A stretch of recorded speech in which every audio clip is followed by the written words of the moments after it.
Hi everybody, this is Mario Hernandez. Thanks for watching. Today we're going to be talking about Sass, which stands for Syntactically Awesome Style Sheets. And Sass is basically a preprocessor that allows you to write more efficient, more advanced CSS. As you can see here, it says CSS with superpowers. And if you've been writing Sass or CSS for a while, you probably found that CSS is very limiting as far as uh, you know, writing advanced rules and properties. So what Sass does, it basically takes CSS to a whole new level where you can enhance the way you write your CSS. Sass offers things like uh, variables, nesting, mixings, which is kind of like snippets of codes that you can use over and over again in your style sheets. Variables are great for example, referencing or declaring colors on your style sheets or font type. In the event that any of those change, you don't have to go copy and paste to find every instance of those colors or font type. You simply change the variable, and then that'll change everything in your style sheet. So it's a really great tool to learn. I've been using it for a little while now, and every time I get the chance to use it, I definitely take advantage of it. Sass on its own is very powerful, but if you combine it with Compass, it's even more powerful. Compass is basically a CSS authoring tool that allows you to kind of keep track of the changes that you make in your Sass files, and then it compiles them into plain CSS. And you'll see in a minute how that works. Basically, when you're writing Sass, you have to manually compile your Sass code so it is compiled into regular CSS, which is what you'll use on the server in production site. But Compass allows you to kind of keep track, watch for changes on your Sass files, and then it automatically makes those changes on your plain CSS. So you don't have to manually compile the Sass code into CSS. And you'll see in a minute how that works. This is simply an introduction so you can see the power of Sass and Compass together. In addition to writing or compiling your CSS or Sass file, Compass also offers tons of third-party, you can think of third-party libraries that you can use, things like CSS3. If you add this line to your Sass configuration file, which you'll see in a minute, you basically have access to any CSS3 property that you can write. And what this does, it allows you to write very little CSS to get a lot of the CSS3 properties working properly. For example, if I want to create a box with round corners, in CSS I will have to write, border radius and the number of pixels that I want my round corners to be, and I have to do that for every browser vendor, for Mozilla, for WebKit, for Opera, for Microsoft browsers. So it's a lot of repetitive code. If I have this line of code in my style sheet on my Sass configuration file, basically what I can do is just write one single line of code, and that Compass will automatically add all the prefixes, all the browser vendors that are required for that property to work on all the different browsers. It's really great. So you'll see it in a minute how that works. Let me correct myself. This line of code is actually added to your Sass file, not your configuration file. So in order to get started, we need to install Sass. And you can obviously install this in Windows. Right now I'm using a Mac. So we're going to go to Install. And here it gives you different options on how you can install. If you use any of these applications here, you can install Sass using those applications. Today we're going to use the command line. Sass requires Ruby to be installed. So if you're using Windows, you need to first install Ruby. And there's a Ruby installer here that you can use to get that up and running. The Macs already come with Ruby, so I'm simply going to follow the instructions here, installing Sass, and I'm going to run this command here, which is a gem that needs to install. So I'm going to go gem install Sass, is that what it is? Yeah, and let's see what that does. And so the installation is you don't have the permissions, so that means I need to do sudo and installed. Warning: improper use of sudo commands. That's just a warning. It's the first time I use sudo on this computer. To proceed, enter your password. Okay. So Sass was installed successfully, and the version that we installed is 3.2.13. And so Sass is done. The next thing is I'm going to install Compass, because again, as I said before, combining those two is very powerful. And if I go to install, again, Compass also uses Ruby, as you can see here. And if you already have Ruby installed, you can update your version of Ruby there. But to get Compass installed, we simply run the command that you see here, gem install Compass. And it's going through the installation process, installing some documentation. There's a way to actually skip the documentation if you don't want to install documentation. I just went ahead and did that. So now the next step is to basically create our first project, and this will be a basic project where you can create your HTML files, CSS files, and things like that. So what I'm going to do is I'm going to navigate to where I have all my projects stored. And this is where I have most of my projects. So and this is where I like to create a brand new Sass project. And Compass gives you a nice way to actually start with a project. If you can run this command, and that will be great to start with. Or you can use this GUI right here. It's a new project, it's a Compass project, and you want to give it a name, say my project.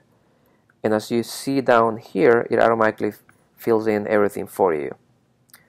It's nice, but for me it's quicker to just type the commands myself. Compass create, and I'm going to call it Sass project. Okay. So what this is going to do is basically going to create all the necessary files for my project. As you can see here, everything that you see in green is the files that were created for this particular project. So here's the name of the project, and there is a Sass folder and a styled sheets folder. The Sass folder is where you work out of, basically. And this is where you write your Sass code, which is basically just regular CSS code, and that gets automatically compiled by Compass into the styled sheet folder. The other files are additional files that you can take a look at and learn more about those. And here, if you read this, here it tells you, congratulations, your Compass project has been created. It gives you a little more instructions here. It says you must compile your Sass style sheets into CSS when they change. So it gives you a way for you to manually compile your Sass code into CSS. But because we have Compass, we don't have to do that. Compass will do that for us, and I'll show you how you can do that. There's a lot of more information that you can read here if you want to learn more about Compass and Sass. And here it's telling you when you're ready to move this your code to production, make sure you add the style sheets to the head of your pages, so the reference in your HTML pages. So what I'm going to do right now is basically bring up the project that I just created into my text editor, and it's right here. Let me see, it's right here. So I'm going to just drag this into my text editor. I use Sublime Text as my text editor. It's a great text editor to use. And the first thing that you see here is the folders of files that were created when we ran that command. We're going to be working out of this folder, and as you can see, there's 3 different files there that you can start using, or you can create your own. The one thing to note about these files here is that they use the extension SCSS and not just CSS.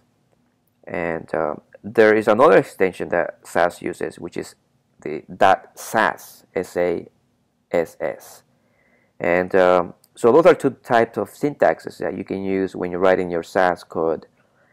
The difference between the two is that the one with the extension Sass doesn't use curly brackets on your CSS or semicolons. What it uses is indentation. So as you're writing your CSS code, you're actually indenting the code, and that's how now Sass is able to interpret the code. To me, that's a little more difficult because it's not the way I normally write my CSS. So that's why I like this particular syntax that uses basically it's just like writing regular CSS. You know, your curly brackets, your semicolons. It doesn't matter about what the indentation is. So to me, it's easier to write this type of Sass code because it looks just like plain CSS. So I will leave it up to you to decide what syntax you prefer. Personally, I prefer this one here. And then whatever changes you make on any of these files here, whether these files or any new files you create with the extension .scss, then those changes will automatically be reflected under the style sheets folder. As you can see, the same files are here, except under the style sheets folder, we have files with the extension CSS. And these are the files that you ultimately upload to your project, to the production server, when you're ready to launch your project. So, so we have that there. The first thing I want to do, though, is, again, there's a lot more to learn about this, so I would highly recommend you going back to the Sass website and the Compass website for more information on the type of syntax that you want to use, how to compile your code, because there's different ways in which you can compile your code. The format of your code can be different, if you like it, which is nice. It gives you a nice way of having cleaner code for your Sass. The first thing I want to do is I want to create a new file, and I already have basically the snippet of code for a plain HTML file. I'm going to save this, and I'm going to see, let me see here, Sass project. I'm just going to call it index.html. So there's my index file here, and so I'm going to start by creating a custom CSS file that still doesn't exist either here or here. I'm going to create a brand new file, and I'm going to reference that. Notice how I'm referencing the CSS file, but all my code is going to be written under the SCSS file. So I have the file here, which still doesn't exist. So in order for me to start working with this, I need to tell my system to start watching for any changes that I make to the Sass folder. And I go to my command line again, and let me see this time where I am first. I am in Documents. If I list my folders, this is the project that I'll be working out of. So I need to use Compass to say, watch any changes that happen in this project, and automatically compile my code, my Sass code, into CSS code. So the command to do that is Compass watch, and then the name of your folder or the path of your project.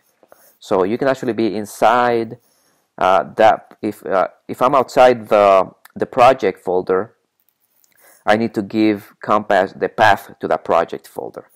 If I am inside the project folder, for example, if I go inside my Sass project folder, I simply can say Compass watch, and that will watch any changes that happen on my project. So if I run this command here, you can see that it's saying here, Compass is polling for changes. Press Ctrl+C to stop. So at this point, Compass is keeping an eye for any changes that happen on my project, especially on the Sass folder.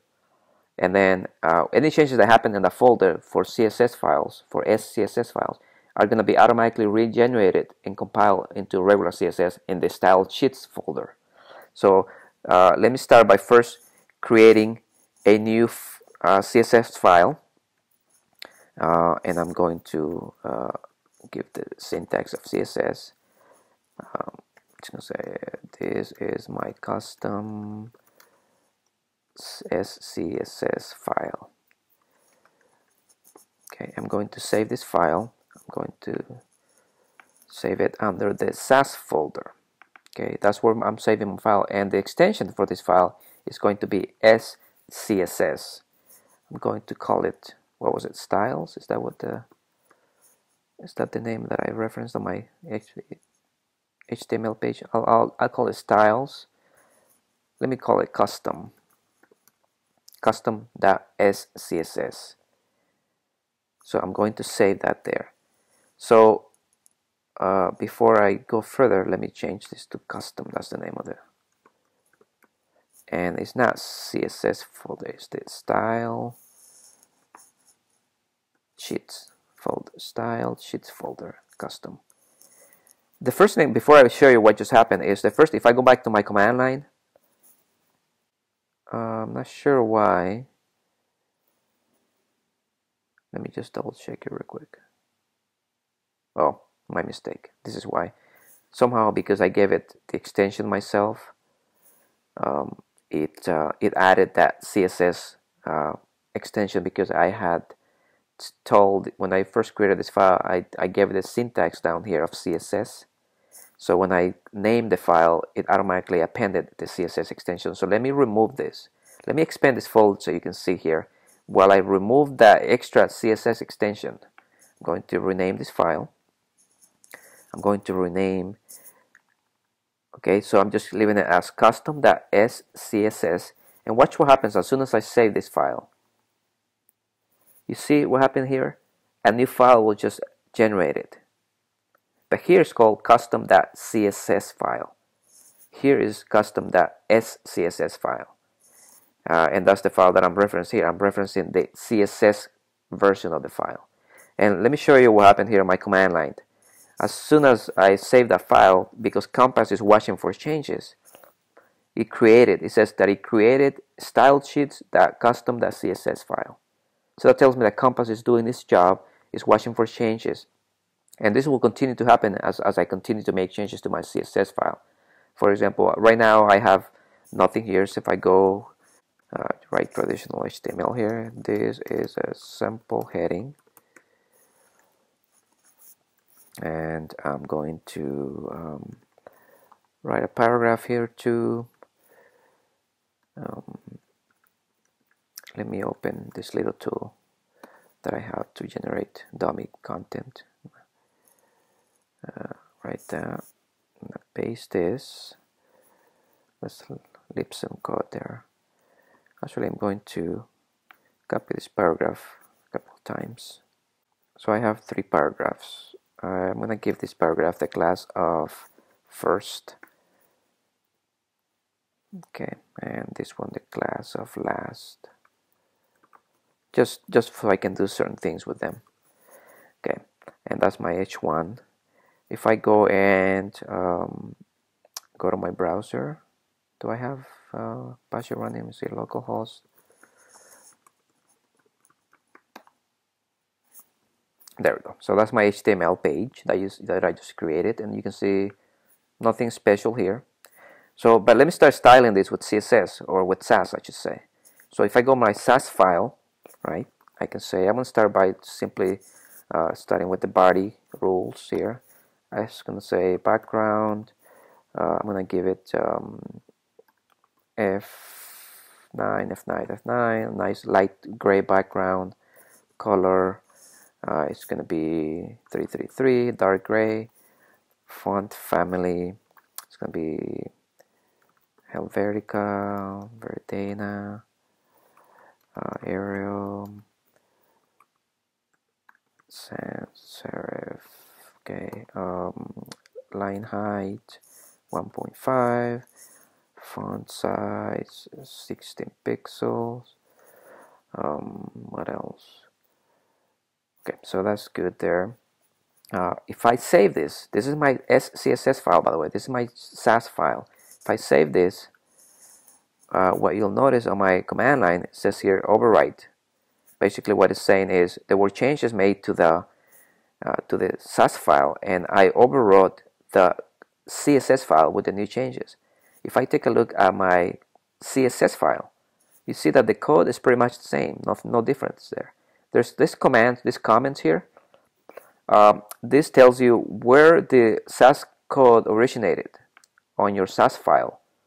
So if you ever need to make changes, you're looking at your CSS file and you want to make changes, you need to know where in the Sass file those changes were made, because you won't be making the changes on the CSS file, you'll be making the changes on the Sass file. So that's what that is. So right now things don't look any different than regular CSS, and that's what I'm talking about, why I like this syntax much better. It's very similar to CSS. Let me start with a couple other things. The H1, I want to give font size 40 pixels. I'm going to save that, and again my custom CSS file shows no difference. But if I go to my HTML page and refresh, now you're seeing some of the changes there, just to make things here.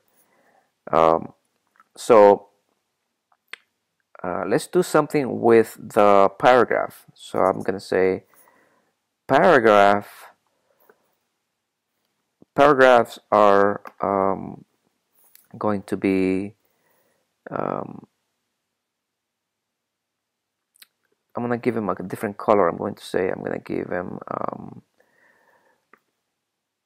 lighter gray color for the paragraphs. Okay, and so you can see the paragraph turn lighter. But one thing about Sass is that you can use nesting. And so I have paragraphs, but as you remember, I gave a couple of those paragraphs, I gave some classes. One of the classes was first. So to append the class to the paragraph, I can use the ampersand and the class name, and I can say the color for the first paragraph is going to be red, right? And then I can go one more down and I can add the other paragraph, the one with the last class. I can say the color for that one is going to be green. And if I save this, so what I'm doing here, I'm using nesting, which is one of the features of Sass. But when I go to my CSS code, you're seeing that things look different.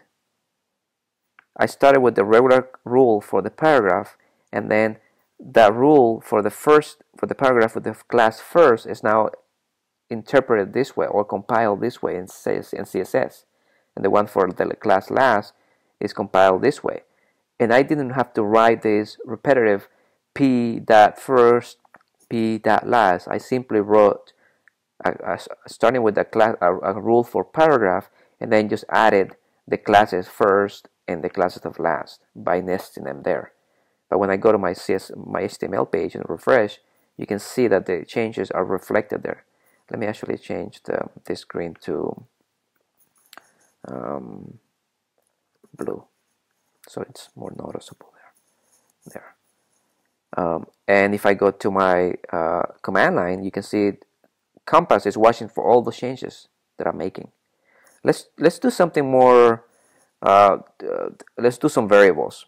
Okay, so I have my Sass file here. I'm gonna specify some variables for the color, because what if I want to change the color of every first paragraph? Then I will have to go and change it on every instance of my CSS file. So to specify variables, you start with the $sign and the variable name. So I can say default color colon, and then the hex code for that color. So I'm going to say 333, right? I'm going to say another variable of light gray, and I'm gonna give this the hex value of that.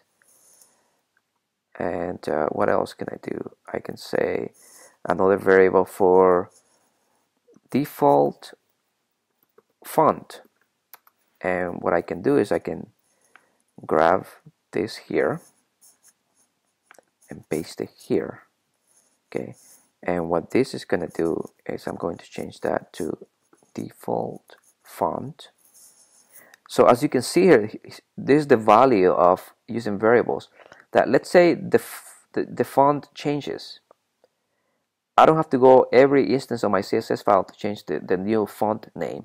I will simply change it here once, and those changes will automatically be reflected everywhere in my style sheet what the default font variable is declared. So light gray is, so default color is what I want to use here instead of the hex code, because if I ever change this code here, then this will automatically be updated. Light gray 999, right? So I'm going to copy that, and instead of the hex code here, I'm going to use the variable name. Okay, so if I go to my HTML page and refresh, nothing has changed. The reason is because I haven't changed the values of the color of the text type, the font type. I'm simply using variables. But let's say I change the value here, and instead of Helvetica, I start with Times or Georgia, which is just similar to Times New Roman. So Georgia is the first font in this font stack here. So see how I'm just changing it on the variable declaration, not anywhere else. So if I refresh my page, now you can see that the text on my page has changed to Georgia.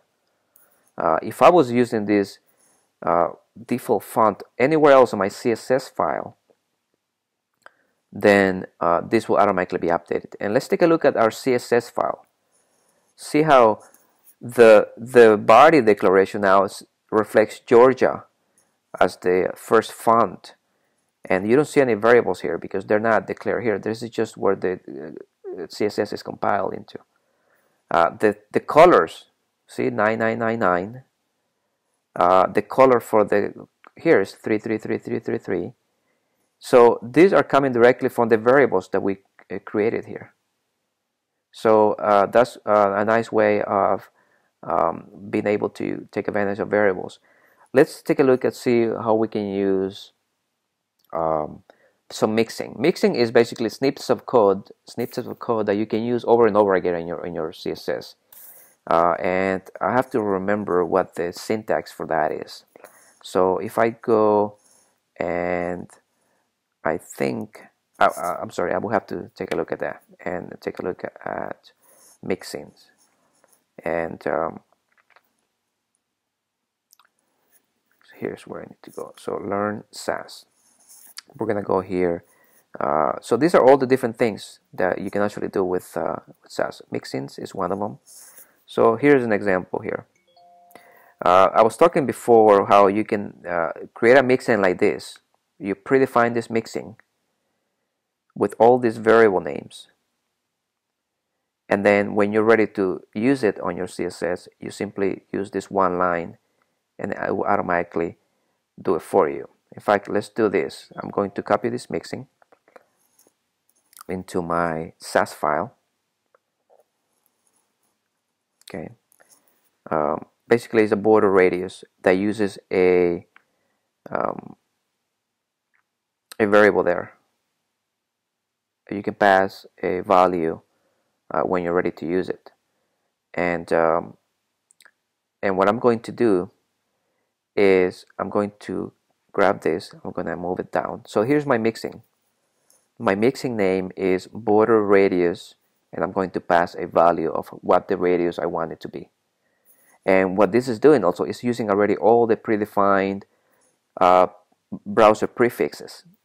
Okay, because that can be tedious having to write that every time you want to use border radius. So what I'm going to do is just to show you how this works is first I'm going to specify here, and instead of box I'm going to say first. So I'm saying for the first paragraph I'm going to in addition to this I'm going to add background of CCC, padding 20 pixels, and what else, border 1 pixel solid. Actually I'm going to do CCC here, and here I'm going to do DDD. You'll see in a minute what I'm doing here, and I'm applying the mixing to the paragraphs with the class first. So all of these properties that I have here will be applied to a paragraph. I'm going to save this, and when I refresh my page, you see how the first paragraph is in a box that has round corners, and it's got a dark background with a border. It's got some padding, and that was done by using that mixing. Okay, this mixing here. So I wrote this code once, and I can use it over and over again. For example, I can do the same for the paragraph with the class last. Instead of first, I'm going to say last. So notice how I'm just writing one line of code, and the same rules have been applied to this paragraph at the bottom here. So that's very powerful because you don't have to keep repeating code every time you want to use it. If I go to my CSS file, this is how things look. Here's the block for the mixing for the paragraph of the class first, and it's got all the same code that I wrote before. But for the class last, it's repeated again. So I didn't have to write this myself. I just wrote it one time here and just declare it here, referenced it here. So it's very powerful. I can even change the border radius to a different radius here. So now you can see the paragraph of the class first is rounder even more than the paragraph of the class last. So that's a nice way of using mixins. Again, we talked about variables, nesting. Partials are files that you can actually create where you can have specific rules or a specific type of snippets of code, and you can reference them in your Sass file. The partial files don't get compiled. They simply get referenced in your Sass file. I would suggest you come here and take a look at what all of this has to be. 3, 2, 1. I suggest that you come back here and take a look at each of these properties here, these topics, so you can see how you can take advantage of all of this that Sass has to offer. Inheritance is very powerful also. Nesting, partials, variables, operators. You can actually do math calculations. You can say something to the effect of 20 times 2, I want my border radius to be, or 20 minus 10. You can use things like if you're using colors, you can say when you're ready to reference the color, I could have said something to the effect of darken, and I can't remember the exact syntax here. I think is this here. I'm sorry, I think is this darken by 10%. I'm not sure. Forgive me if I'm not using the right syntax here. So the color of my body is going to be darkened by 10%. One thing you can see, if you're not writing the right syntax, this will tell you here. It will give you an error when the file is trying to be overwritten. It'll say, oh, something went wrong. So that tells you that the syntax that you're writing is not correct. This one, it didn't give me an error, so I'm thinking that it is correct. If I go to my file, what you would see is that this code is probably going to be darker by 10%. Let me refresh here. It didn't do it for whatever reason. Maybe it was wrong. Let me try this here instead. Maybe that might by 20%. And I'm going to delete it here. I don't know if that will work, to be honest with you, but let me see here.